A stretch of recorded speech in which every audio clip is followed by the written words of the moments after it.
सबको राम राम जी।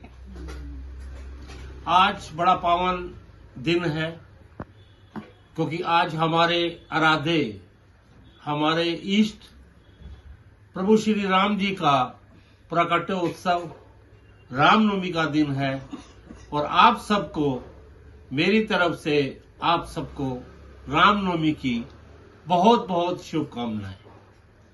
क्योंकि आज के दिन हमारे राम जी अयोध्या में जन्म लेकर पधारे थे। कहते हैं जिस पर कृपा राम की होई उस पर कृपा करे सब कोई। तो राम जी हमारे एक ऐसे आराध्य हैं, हमारे एक ऐसे इष्ट हैं कि मुख से जब भी राम का नाम बोला जाता है तो ऐसा महसूस होता है कि हमें इस अंदर हृदय से एक बहुत कोई आराम का शब्द महसूस हो रहा है। एक बार एक छोटा सा प्रसंग याद आया। कहते हैं कैलाश पर्वत पर भोले बाबा महादेव बैठे हुए थे तो मां उमा पार्वती वो भी सामने थी।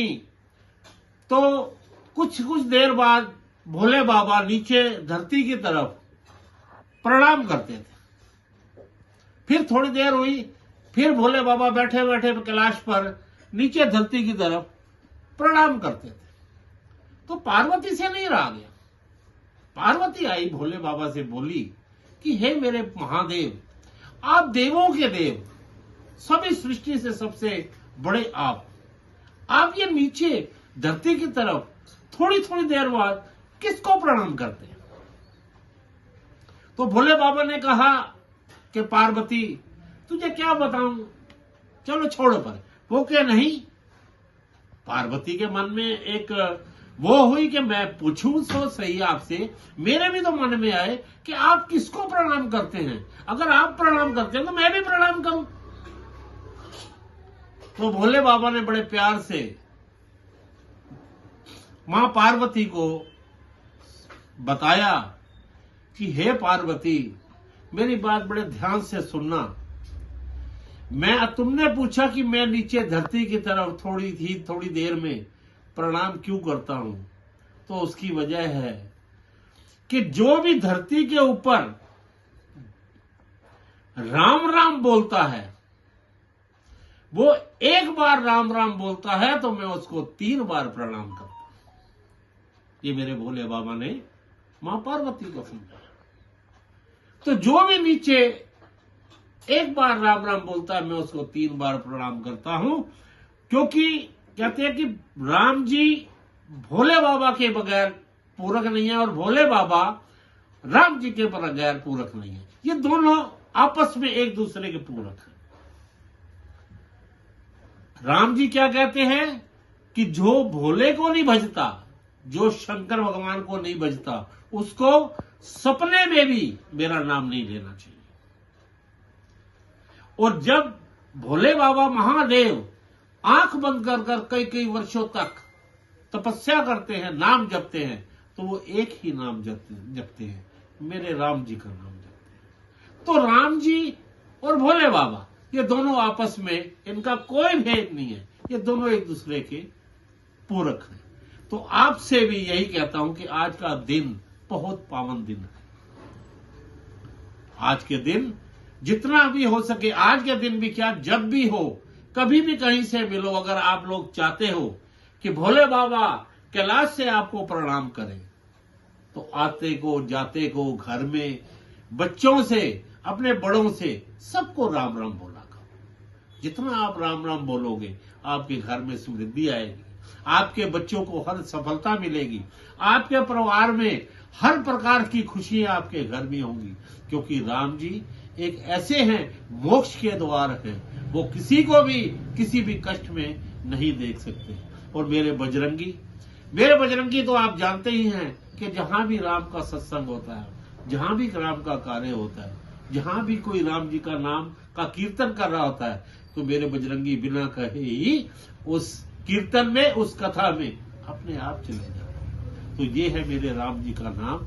तो सभी अयोध्या वासियों को, सभी माताओं को, सभी देवताओं को मेरी तरफ से एक बार पुनः आप सबको भी रामनवमी की बहुत बहुत शुभकामनाएं।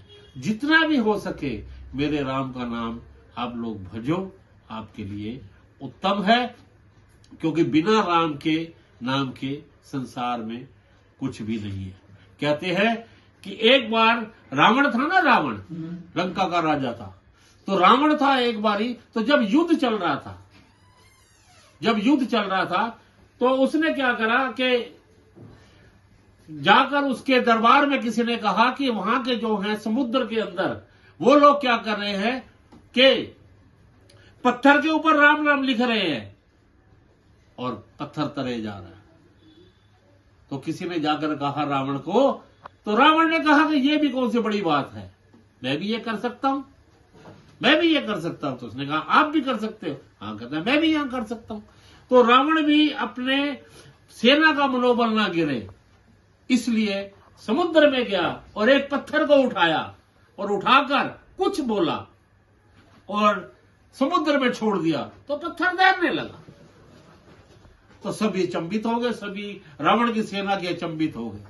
तो उसने कहा कि कल को ये ना हो कि मेरी सेना लड़ने से डर जाए, वो सोचे अरे जिनके नाम का पत्थर चल रहा है उनसे हम क्या लड़ाई करेंगे, देखो मैंने भी ये पत्थर तैरा दिया। तो जब वो घर पहुंचा तो मंदोदरी ने पूछा कि इस रावण से कि महाराज एक बात बताओ, आपने ये पत्थर कैसे तैरा दिया?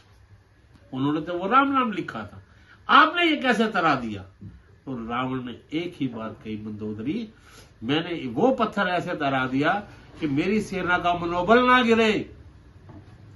मैंने उस पत्थर को कहा कि तेरे को राम की सौगंध है, तेरे को राम की कसम है कि मैं तुझे छोड़ूं, अगर तू डूब जाएगा तुझे राम की सौगंध है कि तू तैर जाइयो। और मैंने जैसे वो पत्थर छोड़ा तो वो पत्थर तैर गया।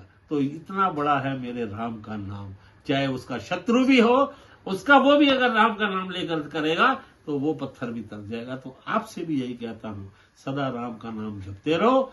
और एक बात ध्यान से सुन लेना, अपने परिवार में भी, आपके घर में भी यही कहना चाहता हूं कि मुख से लो राम का नाम, मुख से लो राम का नाम, हाथों से करो राम का काम, और पैरों को रखो राम के धाम। हर सफलता, हर संसार की खुशियां आपके घर में ऐसे ही आती चली जाएंगी। और एक बार फिर से आपको पुनः कहता हुआ कि बने रहो और खुश रहो आप सब। राम जी की कृपा, मेरे सिया राम जी की कृपा आप और आपके परिवार पर सदा बनी रहे, और आप सदा ऐसे ही जपते रहो, श्री राम का नाम जपते रहो। राम कहने से तर जाएगा, हो राम कहने से तर जाएगा, पार भव से उतर जाएगा, पार भव से उतर जाएगा, राम कहने से तर जाएगा, हो राम कहने से तर जाएगा। एक बार पुनः आप सबको रामनवमी की और माता रानी के आज नवरात्रे समाप्ति पे हुए। सब लोगों ने अपने अपने घर में छोटी छोटी कंजकी मिठाई एक बार महारानी की भी। जयकारा शेरा वाली दा, बोल साचे दरबार की जय। आप सबको जय सिया।